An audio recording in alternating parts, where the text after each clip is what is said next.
સુરતમાં ટેમ્પો ચાલકે ફ્રૂટની લારી 3 વાહનને ટક્કર મારી. સીસીટીવી ફૂટેજ સામે આવ્યા છે. વૃદ્ધા ઉછળીને વાહન સાથે અથડાયા હતા.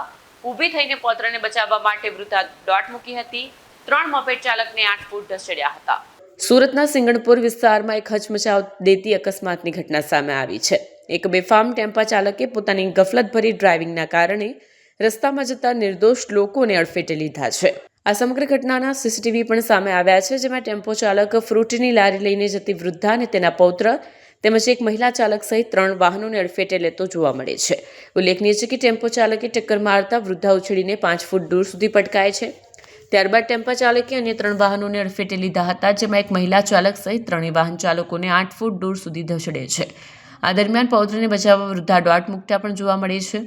ટક્કર વાગતાની સાથે જ વૃદ્ધા હવામાં લગભગ 5 ફૂટ સુધી ફંગોળાઈને ફૂટપાથ પર પટકાયા હતા. બીજી તરફ તેમનો પૌત્ર પણ રસ્તા પર ફેંકાયો હતો. અકસ્માત બાદ ઇજાગ્રસ્ત હાલતમાં પણ વૃદ્ધા તેના પૌત્રને બચાવવા દોડી જાય છે અને તેને તેડી લીધો છે. જ્યારે લારીમાં રહેલા તમામ ફ્રૂટ રસ્તા પર વેરવિખેર થઈ ગયા હતા. અકસ્માત થતાં જ આસપાસના લોકો મોટી સંખ્યામાં દોડી આવ્યા. લોકોએ તાત્કાલિક 108 એમ્બ્યુલન્સને જાણ કરી હતી. ઇજાગ્રસ્તો પૈકી એક વ્યક્તિને ફ્રેક્ચર આવ્યું હોવાનું જાણવા મળ્યું છે. 2 વ્યક્તિઓને માથાના ભાગે ગંભીર ઇજાઓ પહોંચી છે. વૃદ્ધા અને બાળકને સામાન્ય ઇજાઓ પહોંચી હતી. તમામ ઇજાગ્રસ્તોને સારવાર માટે નજીકની હોસ્પિટલ ખસેડાયા છે.